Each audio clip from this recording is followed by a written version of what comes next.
नमस्कार, मी आज आपल्या समोर तुझ्या घरांगे टाइमची एक कविता सादर करणार आहे. जी शीर्षक आहे साहू. सध्याच्या परिस्थितीला मला याच्यात योग्य वाटतं. तर अगे मातृभाषे मनाला मिळू दे. अगे मातृभाषे मनाला मिळू दे. पुन्हा रोज सामर्थ्य झुंजायचे. अगे मातृभाषे मनाला मिळू दे. पुन्हा रोज सामर्थ्य झुंजायचे.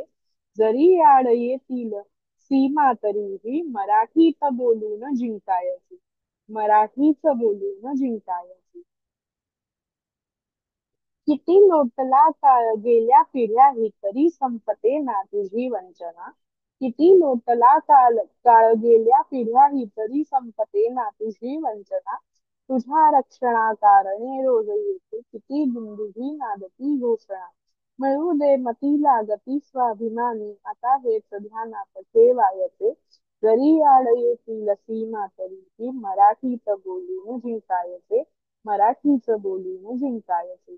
मराठी प्रति प्राण गेले ते येथे. मराठी प्रति प्राण गळतो इथे. कुणी झेलतो थेट गोळी उराशी. कुणी साहतो रोज लाठी तिथे. अशी न्यायसत्ता अशी लोकशाही किती काळ हे सर्व चालायचे.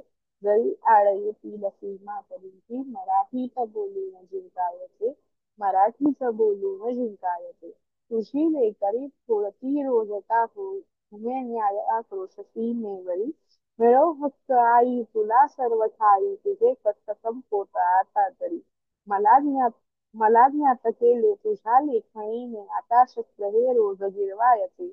जरी आड येतील सीमा तरीही मराठीत बोलून जिंकायचे. मराठीच बोलून जिंकायचे. अतिशय सुंदर कविता आहे. तुझ्या म्हणाली लिहिली. तुझ्या म्हणाली बद्दल मला एक सांगावंसं वाटतं.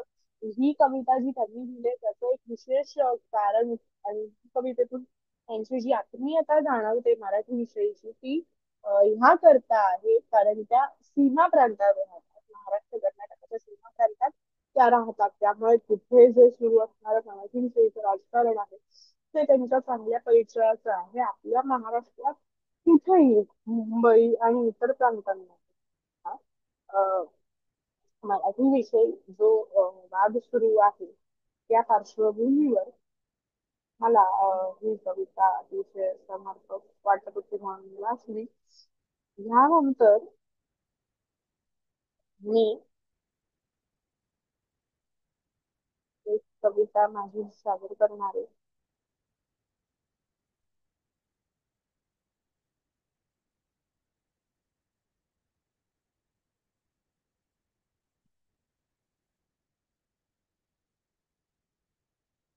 जिचं शीर्षक आहे राहून गेलं.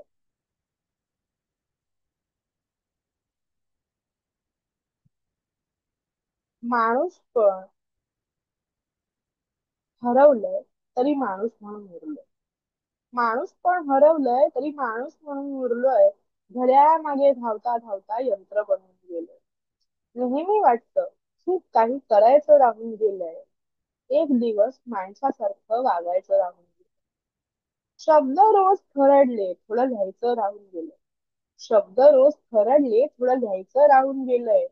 बोलते रोज बोलते रोज पण थोडं सांगायचं राहून गेलंय.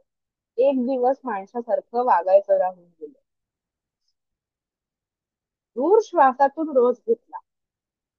दूर श्वासातून रोज घेतला श्वास घेणं राहून गेलं. दूर श्वासातून रोज घेतला श्वास घेणं राहून गेलंय. दुःखाचं रडगाणं रोज गायलं. दुःखाचं रडगाणं रोज गायलं. आनंद गीत गायचं राहून गेलंय. आनंद गीत गायचं राहून गेलंय. एक दिवस माणसासारखं वागायचं राहून गेलं. घेत आले रोज सगळ्यांकडून द्यायचं मात्र राहून गेलंय. घेत आले रोज सगळ्यांकडून द्यायचं मात्र राहून गेलंय. आयुष्य पुढे ढकलत आले जगायचं तेवढं राहून गेलं. आयुष्य पुढे ढकलत आले जगायचं तेवढं राहून गेलंय. एक दिवस माणसासारखं वागायचं राहून गेलंय. एक दिवस माणसासारखं वागायचं राहू. तर माणसासारखं म्हणजे नेमकं कसं तर शिक्षण विवेक बुद्धीने आनंदाने सर्वांना आनंद देत जगायचं राहून गेले असं मला अनेकदा वाटतं. ही माझी महाविद्यालयीन दिवसांमधली कविता आहे. तर ही कविता आपल्याला कशी वाटते माझं सादरीकरण कसं वाटतं नक्की कळवा. काही चुका काही त्रुटी असतील तर त्यांच्याविषयी नक्की मला कळवा. त्यांचा मी स्वीकार करीन आणि अपेक्षेप्रमाणे बदल करीन. धन्यवाद.